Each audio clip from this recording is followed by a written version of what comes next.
سورہ سجدہ شروع کرتے ہیں حسب معمول.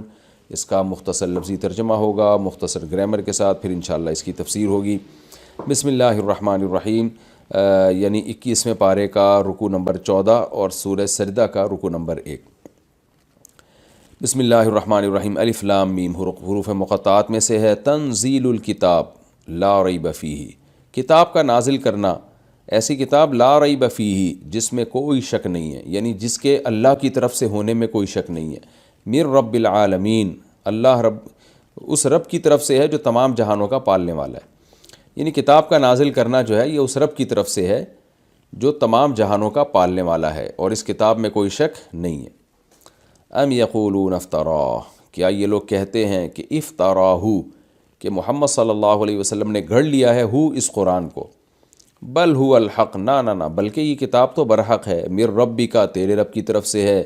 لتنذرا، تاکہ تو ڈرا دے، قومن، ایک ایسی قوم کو، ما اتاہم من نذیر، کہ نہیں آیا ان کے پاس کوئی ڈرانے والا، من قبل کا، آپ سے پہلے، لعلہم یہتدون، تاکہ یہ لوگ ہدایت پا جائیں. اللہ الذی، اللہ وہ ذات ہے، خلق السماوات والارض، جس نے آسمانوں اور زمین کو پیدا کیا، وما بینہما، اور جو کچھ آسمانوں اور زمین کے درمیان ہے ان سب کو پیدا کیا، فی ستۃ ایام، 6 دنوں میں. ثم استوی علی العرش، پھر وہ عرش پر مستوی ہو گیا، عرش پر جلوہ افروز ہو گیا. ما لکم من دونہ، نہیں ہے تمہارے لیے اس اللہ کے سوا، من ولی، کوئی دوست، ولا شفیع، اور نہ کوئی مددگار، شفاعت کرنے والا. افلا تتذکرون، تو تم نصیحت حاصل کیوں نہیں کرتے. یدبر الامر، وہ تدبیر کرتا ہے معاملات کی، من السماء الی الارض، آسمان سے زمین کی طرف. ثم یعرج الیہ، پھر یہ سارے معاملات چڑھتے ہیں اسی کی طرف. فی یوم، ایک ایسے دن میں، کان مقدارہ، جس دن کی مقدار ہوگی، الف سنۃ، 1000 سال.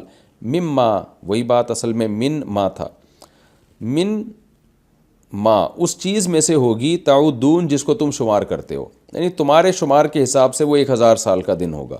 عد یعد، عدن کا معنی شمار کرنا اصل میں تھا تعددون، عدد یعدد تھا اصل میں. عدد اردو میں بھی عدد کو کہتے ہیں، گنتی کو. یعنی اللہ تعالیٰ آسمان سے زمین کی طرف معاملات کی تدبیر کرتا ہے. آسمان اس لیے کہا کہ اللہ تعالیٰ نے اپنے بارے میں ہمیں بتایا کہ میں عرش پر ہوں، تو یہاں آسمان سے بلندی مراد ہے، یعنی یہ والا آسمان مراد نہیں بلکہ بلندی مراد ہے. کل ما علا کا فہو السما، عربی میں ہر بلند چیز کو بھی آسمان کہا جاتا ہے. تو ادھر سے اللہ تعالیٰ فیصلہ کرتا ہے زمین کی طرف، جو فیصلے اللہ کی طرف سے ہوتے ہیں. پھر یہ تمام معاملات اس کی طرف لوٹ کر جا رہے ہیں. اس دن جس کی مقدار اللہ کہتے ہیں تمہارے شمار کے مطابق 1000 سال بنتی ہے، یعنی قیامت کا جو دن ہوگا تمہارے شمار کے مطابق، یعنی جو زمین میں جو 24 گھنٹے ہوتے ہیں، اس 24 گھنٹے کے حساب سے 1000 سال بنے گی وہ، کیونکہ وہاں کے دن کے یونٹ الگ ہوں گے نا. وہاں پتہ نہیں اس ٹائپ کا دن ہو یا نہ ہو، کیا ہو وہاں تو اللہ ہی بہتر جانتا ہے. لیکن اللہ نے بتا دیا کہ مما تعدون، تم اس چیز میں سے جس کو تم شمار کرتے ہو، یعنی اس گنتی کے حساب سے جس کو تم شمار کرتے ہو، تمہارے یونٹ کے حساب سے جو لیندھ ہوگی اس دن کی، وہ ایک دن وہاں کا 1000 سال کے برابر ہوگا. ذالک عالم الغیب، یہ اللہ ہے جو عالم الغیب ہے، غیب کا جاننے والا ہے، والشہادہ، اور حاضر چیزوں کا جاننے والا، یعنی جو چھپی ہوئی چیزیں ہیں ان کو بھی جانتا ہے، جو حاضر ہیں ان کو بھی جانتا ہے. العزیز، زبردست غالب ہے، الرحیم، اور رحم کرنے والا ہے. الذی احسن کل شیء، یہ اللہ وہ ذات ہے جس نے ہر چیز کو احسنا، عمدہ انداز سے بنایا. احسن کل شیء، ہر چیز کو اچھا کیا اس نے. یعنی اچھا کرنے کا مطلب یہاں پر یہ ہے کہ جیسا اس کو ہونا چاہیے تھا ویسا ہی بنایا. اس کو ایکسیلنسی کہتے ہیں نا. یہ نہیں کہ ہر چیز اچھی بنائی، دنیا میں بہت ساری چیزیں نقصان دہ بھی ہیں، لیکن جس کو جیسا ہونا چاہیے تھا ویسا بنایا. جیسے ہم کسی کو جب کوئی چیز کمپنی دیتی ہے نا پروڈکٹ بنانے کے لیے، تو آڑی ترچھی بنا دے تو کہتے ہیں برا بنایا، اور جب اچھی بنا دے کہتے ہیں بالکل اس میں آپ نے ایکوریٹ بنایا اس کو. تو جس چیز کو جیسا بنانا چاہیے تھا، چاہے نقصان دہ یا فائدہ مند، اس کو اس حساب سے بہترین بنایا. تو اس لیے اللہ نے فرمایا الذی، اللہ وہ ذات ہے، احسن کل شیء، ہر چیز کو اس نے بہترین انداز سے بنایا. ہر چیز، خلقہ، جس چیز کو بھی اس نے پیدا کیا. یہ کل شیء سے بدل ہے، خلقہ، اس کی صفت ہے کل شیء کی. وبدأ خلق الانسان، اور انسان کی تخلیق کی ابتدا کی اس نے من طین، مٹی سے، ثم جعل، پھر بنایا اس نے نسلہ، انسان کی نسل کو، من سلالہ، سلالے کا لفظ پہلے، سلالہ کا لفظ پہلے گزر چکا ہے، میں اس کو ایکسپلین کر چکا ہوں سورہ نور میں بھی، یتسللون، کھسکنا، یہ تو اللہ نے کیا کیا ہے کہ من ماء مہین، ایک ذلیل پانی سے بنایا، ذلیل پانی کے سلالہ سے بنایا، تو من سلالتن، سلالہ سے بنایا یعنی ذلیل پانی سے، جو یہ من ماء مہین جو ہے بدل ہے سلالہ سے، سلالہ کا مطلب خلاصہ، تو ماں باپ جو خوراک کھاتے ہیں نا مٹی کے، بالکل ایک سلیکٹڈ چیز ہوتی ہے وہ، مٹی سے نکل کے آئرن اور میگنیشیم اور زنک اور پتہ نہیں کیا کیا چیزیں ہوتی ہیں جس سے اسپم بنتے ہیں، تو وہ اسپم جو ہے سلالہ ہوتا ہے، یعنی بہت ساری چیزیں کھسک کے اس میں آئی ہوتی ہیں، تو تسلل کا معنی ہوتا ہے کھسکنا، سورہ نور میں یہ لفظ گزر چکا ہے کہ قد یعلم اللہ الذین یتسللون منکم،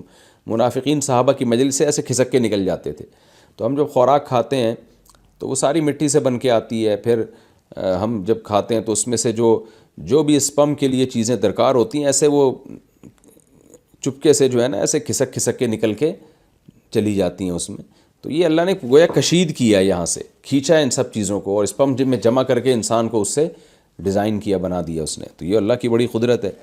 آگے فرمایا ثم سواہ، پھر اللہ نے اس کو برابر کر دیا، یعنی وہ ماں کے پیٹ میں جب گیا تو اس کو برابر آنکھ، ناک، کان وغیرہ، وَنَفَخَ فِيهِ مِن رُوحِهِ، پھر اس میں اپنی روح پھونک دی اس نے، یعنی جان ڈال دی اس میں، وَجَعَلَ لَكُمُ السَّمْعَ، پھر اس نے بنائے تمہارے لیے کان، وَالْأَبْصَارَ، اور آنکھیں، وَالْأَفْئِدَةَ، اور دل بنا دیے، فؤاد کی جمع افئدہ، قَلِيلًا مَا تَشْكُرُونَ، بہت تھوڑا ہے جو تم شکر کرتے ہو، یعنی تم بہت تھوڑا شکر ادا کرتے ہو۔ وَقَالُوا، اور یہ لوگ کہتے ہیں، أَإِذَا ضَلَلْنَا فِي الْأَرْضِ، جب ہم زمین میں گم جائیں گے، ضل یضل کا معنی گمراہ ہونا بھی، اور جب اس کے بعد فی آتا ہے تو گم ہو جانا، ضل فی الارض یعنی زمین میں کوئی چیز گم گئی، اسی لیے ضالہ کہتے ہیں گم شدہ چیز کو۔ وقالوا اذا ضللنا فی الارض، یہ کہتے ہیں جب ہم زمین میں گم ہو جائیں گے، یعنی مٹی میں مل کے ختم ہو جائیں گے، انا لفی خلق جدید، تو کیا ہم ہوں گے نئی تخلیق میں، دوبارہ کون زندہ کرے گا ہم کو بھائی، بل ہم بلقاء ربہم کافرون، اللہ فرماتے ہیں بلکہ اصل میں یہ لوگ اپنے رب کی ملاقات سے ہی انکار کرنے والے ہیں، یعنی ان کو اصل میں یہ اشکال نہیں ہے کہ دوبارہ کون زندہ کرے گا، بلکہ یہ چاہتے ہیں کہ اللہ سے ملاقات کے ہم منکر ہو جائیں، اصل بات یہ، کیونکہ اللہ سے ملاقات کو مانیں گے تو پھر اعمال کی تیاری کرنی پڑے گی، تیاری سے جان چھڑاتے ہیں، تو اس لیے یہ چیپٹر کلوز کر رہے ہیں، اصل مقصد یہ نہیں ہے کہ اللہ کی قدرت کا انکار ہے، وہ تو پاگل سے پاگل کو بھی پتہ ہوتا ہے کہ اللہ بڑی قدرت والا ہے، جس نے اس سب کچھ کر لیا وہ دوبارہ بھی بنا سکتا ہے، اصل بیسک مقصد ہے کہ ہم مانیں گے نا دوبارہ زندہ ہوئے تو ماننا پڑے گا کہ اللہ سے ملاقات ہوگی، ماننا پڑے گا، حساب دینا پڑے گا، تو حساب دینا پڑے گا، جب مان لیا تو پھر تیاری کرو اس کی، تو تیاری سے جان چھڑانا ہے۔ قُلْ يَتَوَفَّاكُمْ، اے نبی ان سے کہہ دیجئے تمہیں وفات دیتا ہے، وفات کا لفظ بہت دفعہ ایکسپلین کر چکا ہوں، میں اس کی ڈیٹیل میں نہیں جاؤں گا، ملک الموت، موت کا فرشتہ، ملک کہتے ہیں فرشتے کو، الذی، وہ فرشتہ، وکل بکم، جو مقرر کیا گیا ہے تمہارے اوپر، وکل یوکلو توکیلاً کا معنی سپرد کرنا بھی ہوتا ہے، مقرر کرنا بھی ہوتا ہے، تو وکل بکم جو تم پر مقرر کیا گیا، تمہارے ساتھ مقرر کیا گیا ہے، یعنی ایک فرشتہ مقرر کیا اللہ نے کہ اس شخص کی فلاں وقت پہ جان نکالنی ہے، تو وہ فرشتہ اللہ نے پہلے سے مقرر کر دیا ہے، تو وہ تمہاری جان نکالے گا، ثم الی ربکم ترجعون، پھر اس کے بعد تم اپنے رب کی طرف لوٹائے جاؤ گے۔ یہ سورہ سجدہ کا پہلا رکوع، اس کا الحمدللہ لفظی ترجمہ ہو گیا، اب آسان تفسیر ہے، اب ہم اس کی تفسیر کی طرف چلتے ہیں۔ سورہ سجدہ کا پہلا رکوع 21ویں پارے کا 14واں رکوع، الف لام میم، یہ حروف مقطعات میں سے ہے، تنزیل الکتاب لا ریب فیہ من رب العالمین، یہ سورت بھی مکی صورتوں میں سے ہے، اس میں بھی زیادہ تر عقیدہ توحید کا بیان، احکام کا بیان بہت کم ہوگا۔ اللہ فرماتے ہیں کتاب کا جو نازل کرنا ہے یہ رب العالمین کی طرف سے ہے، رب العالمین کی طرف سے، لا ریب فیہ، اور اس کتاب میں کوئی شک نہیں ہے، یہ اللہ کی طرف سے ہے، تو اللہ نے خبردار کر دیا کہ اس کو غور سے سنو، غور سے سمجھو، اس کو ہلکا نہ لو، اس کے بارے میں سیریس ہو کے اس کو سنو بھی اور اس پر عمل کرنے کی بھی کوشش کرو۔ فرماتے ہیں ہم یقولون افتراء، کیا یہ لوگ یہ کہتے ہیں کہ یہ محمد صلی اللہ علیہ وسلم نے گڑھ لی ہے، نہ نہ نہ، بل هو الحق من ربک، بلکہ یہ تو حق ہے آپ کے رب کی طرف سے ہے، اور کیوں بھائی، اس میں حکمت کیا ہے؟ اللہ کو کیا پڑی ہے کہ آسمان سے اپنا کلام کو نازل کر رہا ہے؟ کیا ضرورت ہے اللہ کو کہ محمد صلی اللہ علیہ وسلم کو منتخب کیا؟ فرمایا یہ اس لیے ہم نے یہ کام کیا، لِتُنذِرَ قَوْمًا، کہ آپ ایک ایسی قوم کو ڈرا دیں، مَا أَتَاهُم مِّن نَذِيرٍ، جن کے پاس کوئی اب تک ڈرانے والا من قبل کا آپ سے پہلے آیا نہیں ہے۔ یعنی جو مکہ کے اس وقت لوگ تھے ان میں تو کوئی ڈرانے والا نہیں آیا تھا، جو پیغمبر گزرے تھے تو بہت قدیم تھے، اور مکہ میں تو حضرت ابراہیم اور اسماعیل علیہ السلام کے بعد کوئی پیغمبر بھی نہیں آئے، تو کیونکہ ان پر طویل زمانہ گزر چکا ہے، گمراہی کی طرف جائے چلے جا رہے ہیں، شرک، بدعتیں، قتل و غارت، جھوٹ، یہ ساری چیزیں ان کے سوسائٹی میں عام ہوتی چلی جا رہی ہیں، جس سے یہ سمجھ رہے ہیں کہ کوئی پوچھنے والا نہیں ہے۔ تو اب اللہ کی رحمت نے تقاضا کیا کہ کوئی ان کو آ کے ڈرائے کہ جو کچھ تم کر رہے ہو اس کا تمہیں آخرت میں بھگتنا پڑے گا۔ تو یہ بہت بڑی حکمت تھی جس کی وجہ سے ہم نے آپ پر کلام کو نازل کیا، لعلہم یہتدون، شاید یہ لوگ ہدایت پا جائیں، سیدھا راستہ مل جائے ان کو۔ پھر آگے اللہ نے بتایا کہ اللہ وہ ذات ہے، اللہ الذی خلق السماوات والارض، کیونکہ اللہ نے نازل کیا ہے، اس کلام کو ویلیو دو۔ ویلیو جبھی دی جائے گی جب آپ کو یہ پتہ چلے گا کہ کلام کس کا ہے، تو اس لیے اللہ نے اپنی تعریف کی۔ اللہ الذی، اللہ وہ ذات ہے، خلق السماوات والارض، جس نے آسمانوں اور زمین کو پیدا کیا، وما بینہما، اور جو کچھ آسمانوں اور زمین کے درمیان ہے، فی ستۃ ایام، 6 دنوں میں۔ اس کی تفصیل میں کئی بار بیان کر چکا ہوں، لہذا میں اس کو ریپیٹ نہیں کروں گا کہ 6 دنوں کا کیا مطلب ہے۔ ثم استوى علی العرش، پھر وہ عرش پر مستوی ہو گیا، متشابہات میں سے ہے، اس کی بھی میں کئی دفعہ تفصیل بتا چکا ہوں کہ ان آیتوں کو اپنے ظاہر پہ رکھا جائے گا، حقیقت اللہ کے سپرد۔ سورہ آل عمران میں اللہ نے فرمایا انزل علیک الکتاب، اللہ نے آپ پر کتاب کو نازل کیا، منہ آیات محکمات، ان میں بہت سی محکم آیات ہیں، محکم کا مطلب جن کے بالکل واضح ہیں وہ اخر متشابہات، کچھ متشابہات بھی ہیں، ہر کتاب میں ہوتا ہے ایسے کچھ متشابہات ہوتی ہیں، تو متشابہات کو محکمات کو سامنے رکھ کے حل کیا جائے گا۔ متشابہات کی ایسی تفسیر نہیں ہوگی جو محکمات کے خلاف ہو جائے، تو کیونکہ اللہ جیسا کوئی بھی نہیں ہے، یہ محکم آیت ہے، لیس کمثلہ شیء، لہذا اب ثم استوى علی العرش کی ایسی تفسیر کی جائے گی کہ اس کی انسانوں کی مشابہت نہ ہو جائے۔ اب انسان جب تخت پہ جلوہ فروز ہوتے ہیں تو کیسے ہوتے ہیں؟ بادشاہ سلامت جاتے ہیں، تخت کے اوپر بیٹھتے ہیں، تخت بھی سچی مچی کا تخت ہی ہوتا ہے، لکڑی کا یا پتھر کا، تو اب ظاہر ہے یہ تفسیر نہیں کی جائے گی، تو تاکہ انسانوں سے مشابہت نہ ہو، تو کہا جائے گا اللہ کا تخت، اللہ ہی حقیقت جانتا ہے اس کی، اللہ کیسے جلوہ افروز ہوئے اللہ ہی حقیقت جانتا ہے، اور یہ ساری باتیں اللہ ہی کے سپرد کی جائیں گی، ہم تو بس اس کے ظاہر کو ترجمہ کریں گے، حقائق یعنی اس کی جو کیفیت ہے وہ کیفیت ہم مفوض الی اللہ کریں گے، اللہ کی طرف چھوڑ دیں گے۔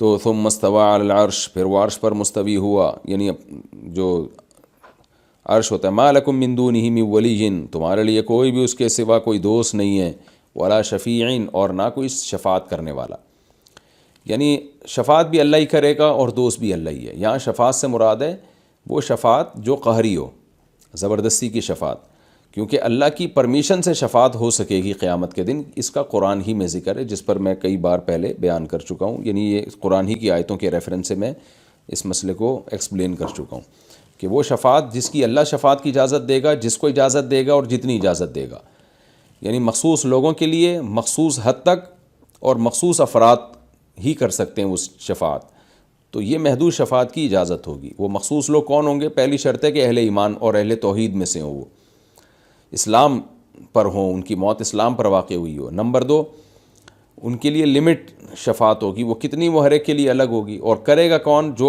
اس امت کے بڑے لوگ ہیں، پیغمبر، شہداء، علماء، صلحاء، وہ لوگ شفاعت کریں گے، اس کی نفی نہیں ہے یہاں پہ۔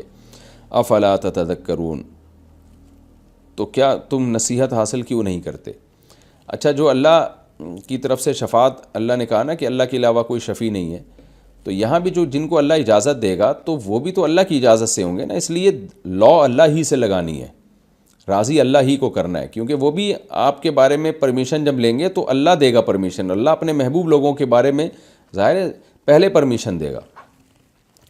یدبر الامر من السماء الی الارض، واللہ وہ ذات ہے جو آسمان سے زمین کی طرف چیزوں کی تدبیریں کرتا ہے، آسمان سے زمین کی طرف، کیونکہ اللہ نے اپنے بارے میں بتایا میں عرش پر ہوں، تو وہاں تدبیریں کرتا ہے وہ۔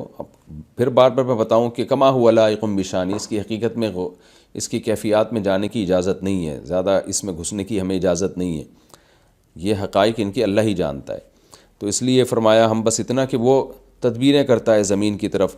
ثم یعرج الیہ، پھر یہ سارے اعمال اسی کی طرف لوٹ کر جائیں گے، یعنی حساب و کتاب کے لیے جو جائیں گے نا لوٹ کر، کہ اس وقت تو تدبیریں ہو رہی ہیں، کس کو موت دینی ہے، کس کو زندگی دینی ہے، کس کے رزق بڑھانا ہے، کس کا رزق کم کرنا ہے.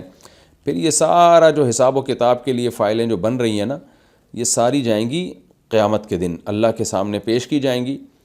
پیش تو ہر وقت ہوتی ہیں، اللہ کو تو سب چیزوں کا علم ہے، لیکن ایک ظاہری طور پر تو وہ اس دن میں یہ کام ہوگا جس کا ایک دن 1000 سال کے برابر ہوگا ہمارے یونٹ کے مطابق، مما تعدون. لیکن یہ خوب سمجھ لیں قرآن میں دوسرے مقام پر ہے وہ 50,000 سال کے برابر ہوگا. تو علماء نے اس میں تطبیق دی ہے، حدیث سے یہ بات ثابت ہے کہ قیامت کا ایک دن کسی کے لیے 50,000 سال، کسی کے لیے 1000 سال، کسی کے لیے منٹوں کے برابر ہوگا. وہ تو جن کے جیسے جیسے اعمال ہوں گے نا، ان کو وہ دن اتنا ہی لمبا اور اسی حساب سے وہ دن ان کو چھوٹا لگ رہا ہوگا. اللہ تعالی ہم سب کو اس دن کی سختیوں سے محفوظ رکھے. فرمایا ذالک عالم الغیب والشہادہ، یہ ہے وہ اللہ جو غیب اور شہادت یعنی چھپی ہوئی چیزوں کا علم بھی جانتا ہے اور ظاہری چیزوں کا علم بھی جانتا ہے. العزیز، زبردست غالب ہے، الرحیم، اور اپنے بندوں پر رحم کرنے والا ہے. ایسا صاحب کمال ہے کہ الذی احسن کل شیء خلقہ، وہ ذات ہے جس نے ہر چیز کو بہترین بنایا، جس چیز کو بھی پیدا کیا. آپ دیکھ لیں آج تو میڈیکل سائنس نے اور جو سائنس کے دوسرے شعبہ جات ہیں اتنی ترقی کی ہے، کہتے ہیں فطرت کا کوئی آلٹرنیٹ نہیں ہے. کہ فطرت نے جس چیز کو جیسا بنایا نا بہترین انداز سے بنایا. جانوروں کو دیکھ لیں، سمندر میں رہنے والے جانور، خشکی پہ چلنے والے جانور، ہر چیز یعنی ہر جانور کو اگر چونچ دی ہے تو اسی کے حساب سے دی ہے، اس کا نظام ہاضمہ اسی کے حساب سے بنایا، اس کی خوراک اسی کے حساب سے رکھی. تو ہر چیز کو بہترین انداز سے پیدا کیا اس نے. وبدأ خلق الانسان من طین، اور انسان کی ابتدا، جو تخلیق کی ابتدا اس نے کی مٹی سے. ثم جعل نسلہ، پھر پہلی دفعہ میں تو مٹی سے بنایا آدم کو، پھر ان کی جو نسل بنائی من سلالۃ، ایک خلاصے سے. مٹی سے مختلف چیزیں کشیدی جاتی ہیں، مٹی سے پھل، گوشت، سبزیاں، یہ سب بنتی ہیں. مٹی میں جو اجزاء ہوتے ہیں نا، ان اجزاء سے آئرن نکلتا ہے اور پتہ نہیں کیا کیا چیزیں نکل کے پھل کی شکل میں جمع ہوتی ہیں. پھر وہ ماں باپ کھاتے ہیں تو اس کا خلاصہ نکلتا ہے جو اسپم کی شکل میں جمع ہوتا ہے، پھر اس سے اولاد بنتی ہے. تو یہ ہے سلالہ. یعنی بہت عجیب اللہ کی قدرت ہے. ایک ہی مٹی ہے، کیا کیا بن رہا ہے اس سے، کتنے قسم کے کھلونے بن رہے ہیں اور زندہ کھلونے. تو یہ سلالہ ہے جو اللہ تعالیٰ نے جو ہے، یعنی ڈاکٹرز مجھے بتا رہے تھے کہ انسان کی جو اللہ نے ایسی کیلکولیشن اندر رکھی ہوئی ہے، ہم جو بھی کھاتے ہیں نا تو ہماری باڈی کو جس جس چیز کی ضرورت ہے، باڈی وہ معدہ ہمارا وہاں سے کھینچ لیتا ہے اس کو، اور باقی سارا فضلہ بن کے نکل آتا ہے. تو جس جس چیز کی وہ پوری کیلکولیشن ایک کی ہوئی ہے، اور ہر ایک کی باڈی کی کیلکولیشن دوسرے سے مختلف ہوتی ہے. تبھی آپ دیکھیں بعض لوگوں کے بال بہت گھنے خوبصورت ہوتے ہیں، حالانکہ وہ کوئی ایسی چیز نہیں کھا رہے ہوتے بالوں کو گرو کرنے والی.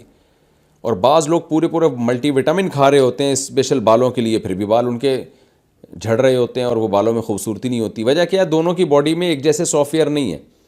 اس کی باڈی میں، اس کی ڈی این اے میں ایک چیز ہے کہ یہ کچھ بھی کھائے گا تو اس کے بال گھنے ہوں گے، یعنی بالوں کو جو منرلز چاہیے وہ باڈی کشید لے گی، کھینچ لے گی. اور دوسرے میں ہو سکتا ہے کہ ہڈیاں اس کی مضبوط ہوں، تو وہ کچھ بھی کھائے گا جو اس کی باڈی سے جو ہے نا خوراک سے کیلشیم کو اس کی باڈی کھینچ لے گی اور ہڈیوں میں لگا دے گی جا کے. تو ہر ایک کا الگ ہے، اللہ نے رکھا ہے. تو اتنا زبردست نظام بنا دیا کہ انسانوں کا الگ، جانوروں کا الگ، اور پودوں کا الگ، ہر پودے کا دوسرے سے الگ، اور سب میں سافٹ ویئر انسٹال کر دیے.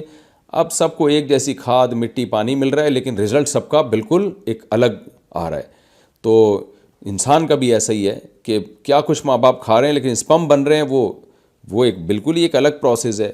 وہ ساری خوراکوں سے جو اسپم کو جن چیزوں کو چاہیے، اسپم میں جو منرلز ہونے چاہیے، وہ سارے جو ہے وہ خوراک سے آ کے اس میں جمع ہو جاتے ہیں.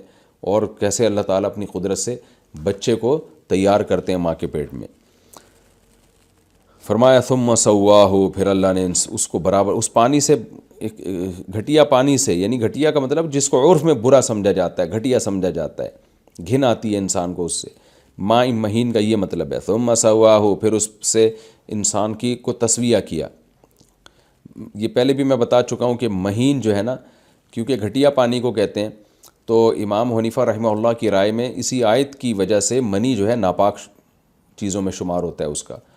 کیونکہ قرآن کے ظاہر گھٹیا میں کامل درجے کی گھٹیا جبھی ہوگی جب وہ اس کو ناپاک قرار دیا جائے، اور وہ جو کہتے ہیں حدیث میں آتا ہے کہ حضرت کنت افرق المنی من ثوب رسول اللہ، حضرت عائشہ فرماتی میں نبی کے کپڑوں سے منی کو کھرچا کرتی تھی. تو امام حنیفہ کے نزدیک یہ کھرچنا اس کی علامت ہے کہ یہ ناپاک ہے. ہاں چونکہ خشک ہو جاتی ہے تو خشک چیز جو ہے وہ دھونا ضروری نہیں ہے، کھرچنے سے بھی پاک ہو جاتی ہے.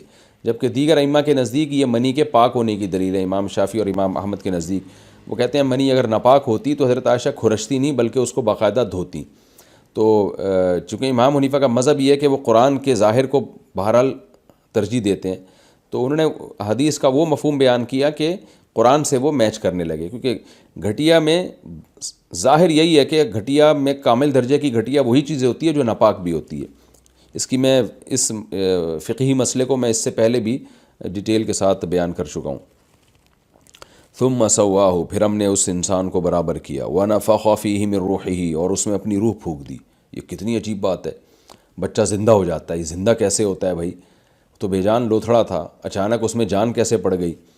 وجعل لکم السمع والابصار، اور ایسے ہی بے ڈھنگی سے جان نہیں پڑی بلکہ اس کے کان بنا دیے ماں کے پیٹ میں، اور آنکھیں بنا دیں اس کی، والافئدہ، اور دل بنا دیا دھڑکنے والا. قلیلا ما تشکرون، اللہ کہتے ہیں بہت تھوڑا شکر کرتے ہو. یہ عربی میں محاورہ ہے. جب کوئی بالکل بھی شکر نہ کر رہا ہو نا تو یہ کہا جاتا ہے کہ تم بہت تھوڑا شکر کرتے ہو. اس کا مطلب یہ نہیں کہ تھوڑا کرتے ہو، اور اصل بات یہ کرتے ہی نہیں ہو بالکل. کیونکہ یہ کوئی شکر نہیں ہے کہ آپ کو اللہ نے بنایا اور ساری نعمتیں دیں اور آپ اس کی نافرمانی کریں. تو جو نافرمان ہے وہ تو بالکل ناشکر ہے. وقالوا اذا ضللنا فی الارض، اللہ کہتے ہیں میں نے کیسے بنا دیا تجھے. اور ان کی باتیں سنو، یہ کہتے ہیں جب ہم زمین میں گم ہو جائیں گے، گم کا مطلب ہم تو غائب ہو جاتے ہیں. قبر کھود کے دیکھو 10-20 سال کے بعد کوئی بندہ ہی نظر نہیں آتا اس میں. ہم جب زمین میں گم ہو جائیں گے، انا لفی خلق جدید، تو کیا ہم دوبارہ تخلیق میں ہوں گے؟ کون ہمیں دوبارہ پیدا کرے گا؟ تو یعنی اللہ نے اپنی قدرت پہلے بیان کی کہ کیسے مٹی سے میں کشیدتا ہوں اور پھر اسپم بناتا ہوں اور انسان بنا کے اس میں بے جان چیز میں جان ڈال کے بچہ بنا کے باہر نکال دیتا ہوں. اور اس کے آنکھ ایسے ہی نہیں بلکہ آنکھ، کان، دل، دماغ، یہ سب چیزیں بنی ہوئی ہوتی ہیں.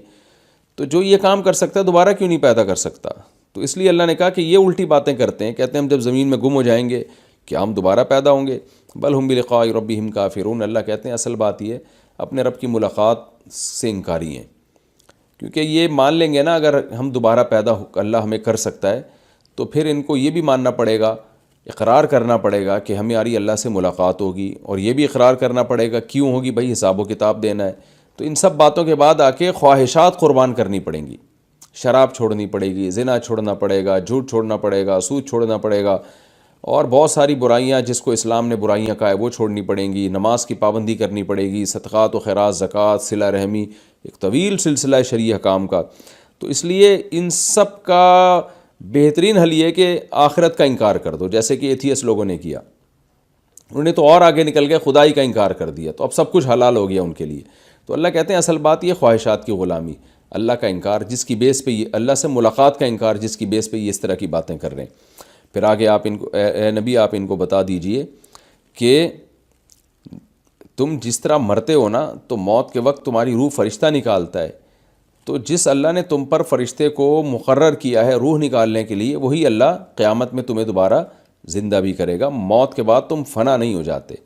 قل، اے نبی ان سے کہہ دیجئے، یہ کہتے ہیں نا جب ہم زمین میں گم ہو جائیں گے تو کون زندہ کرے گا، تو آپ بتائیں ان کو، یتوفاکم ملک الموت، موت کا جو فرشتہ ہے وہ تمہیں وفات دیتا ہے، یعنی وہ تمہاری روح نکالتا ہے. وفات کا مطلب یہ تمہیں وصول کرتا ہے. دیکھیں موت کا تو سبب یہی ہوتا ہے جو دنیا میں اسباب ہیں. کسی نے کو گولی لگ گئی، کوئی بیمار ہو گیا، اس زمانے میں بھی ایسا ہی تھا. لیکن جب روح نکلتی ہے نا تو روح نکالنے کے لیے فرشتہ آتا ہے. فرشتہ یہ نہیں کرتا کہ گلا گھوٹ کے آپ کو مار دیتا ہے. موت کا تو ایک سبب ہوتا ہے، وہ سبب تو ایک سائنٹیفک لاجک ہوتی ہے اس کی، موت کی، ہر موت کی. تو قرآن اس کا منکر نہیں ہے. تبھی کسی صحابی نے اس آیت پر نبی سے بھی یہ اعتراض نہیں کیا کہ ہم جو مرتے ہیں فرشتہ تھوڑی مارتا ہے، ہمیں تو قتل ہو جاتے ہیں، تلوار سے مرتے ہیں. لیکن جب مرتے ہیں نا تو روح جو نکلتی ہے ہماری، یعنی ہم اپنے آپ سے نکل جاتے ہیں، تو وہ جو نکلنے کا عمل ہے وہ فرشتہ کر رہا ہوتا ہے اور وہ فرشتہ وصول کرتا ہے اس روح کو. یہ بات تمام آسمانی کتابوں سے ثابت ہے. فرمایا وکل بکم، جو تم پر متعین ہے، ثم الی ربکم ترجعون، پھر تم اپنے رب کی طرف لوٹائے جاؤ گے. اللہ تعالیٰ ایسے چھوڑ نہیں دے گا تم کو. پہلا رکوع الحمدللہ کمپلیٹ ہو گیا اور وقت بھی ہمارا مکمل ہو چکا ہے. اگلے ایپیسوڈ میں انشاءاللہ میں 21ویں پارے کا 15واں رکوع اور سورہ سجدہ کا انشاءاللہ دوسرا رکوع میں شروع کروں گا۔ اللہ تعالیٰ سمجھنے کی، عمل کی توفیق عطا فرمائے۔ وما علینا الا البلاغ۔